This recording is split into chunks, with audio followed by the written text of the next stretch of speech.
everybody, it's Danny Griffin with another version of Monday Mojo from freethinkingtools.com. This week's quote, I may not be right, but I'm certainly convinced. That comes from my friend Alan Dalton, former CEO of Realtor.com and real estate industry icon. So, you think you can read minds, huh? You think your intuition is spot on. You can read palms, somebody's cards, maybe even predict the future based on the alignment of certain stars in the universe. I bet you could impress even the best of the soothsayers, but let's turn it around on you. Can you predict your own future? If you don't know what I'm talking about here, you should realize that we try to do this very thing every day. As we sit and think about what we know, what we've seen, what we've learned, it all comes together in a particular order. We make mental conclusions on a daily basis that guide us down a path that we create. But therein lies the danger. Do we ever really take a minute to consider the basis for many of these conclusions? They're laden with assumptions. Why?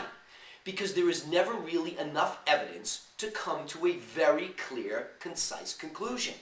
So we fill the gaps with assumptions which are really just guesses. Of course, the mind is an incredible supercomputer that stores massive amounts of evidence that it accumulates over long periods of time. But what if much of that is false evidence? Oftentimes, what we see is not reality at all. We might only be seeing part of the story, but we still catalog it away in a certain file and write up an assumptive conclusion. For example, think about how many times in your life you've witnessed the actions of other people and quickly put them into a certain category, only to find out later you were completely wrong. How could you be so far off? Well, you see, the issue lies within the supercomputer. Our first erroneous assumption is that the information we have stored is accurate. We tend to assume, at least the majority of the time, that we're right. We want to believe that the way we see and do is spot on. We could make an argument that most people carry an insecurity about making mistakes, so they tend to rationalize and ignore the facts that might lead to more accurate thinking. So, why can this be so dangerous? Well, let's pretend we're in a theater watching ourselves. There we are as the main character. We're in the thick of it, trying to find our way. To survive, we must find a job. But what do? We search the supercomputer for those things we might enjoy doing. We choose and move in that direction. We're learning what it takes to be successful. We hit a few bumps and suddenly crack! What was that? Something doesn't feel right. We go home and we think a lot, too much. The next day, we can't seem to make a decision. The seeds of indecision begin to breed a sense of self-doubt. Together, the indecision and doubt create a mental Molotov cocktail that explodes inside the supercomputer, which begins to fire up the flight syndrome as we retreat into a state of complete paralytic fear. Now, the dragon is complete as he flies through our mind, spitting devastating fire down on our spirit. We begin to raise the white flag so that the beast will call off his assault. Please don't hurt us anymore, I get it. You're telling me that I'm no good at this job.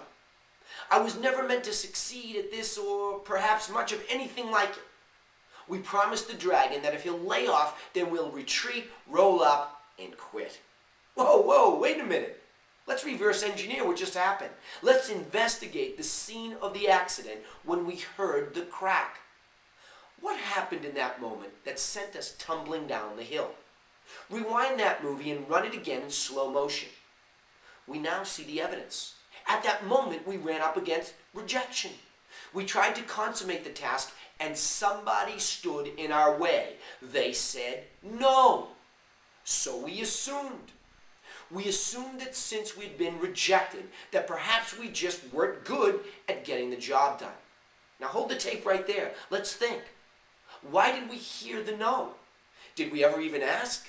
Did we go digging for the evidence? How do we even know it was a skill set snafu? Were we even properly prepared? Did we begin the whole journey with an expectation that everything would come easy? And by the way, why are we even taking all of this so personally? Perhaps now you can see why this whole discussion could be revealing a severe crack in our entire lives. What if poor assumptions are at the root of our own self-destruction? What if we have lost relationships because we were sitting back and guessing incorrectly what the other person was thinking? What if the reason we had the problem to begin with was because of the negative vibe of our assumptions? Those that we had cast upon other people, everybody around. There are two critical characteristics we must embrace in order to slay this dragon: self-awareness and humility. Yes, they're the ingredients for the antidote. By taking a moment to be aware of what we're saying and then searching internally for evidence and considering its accuracy is important. But you'll ultimately need the humility to admit that clearly not all of your assumptions are accurate. As you work hard at this, you'll grow into a self-confident dragon slayer. You'll be ready for the fight that will surely come your way.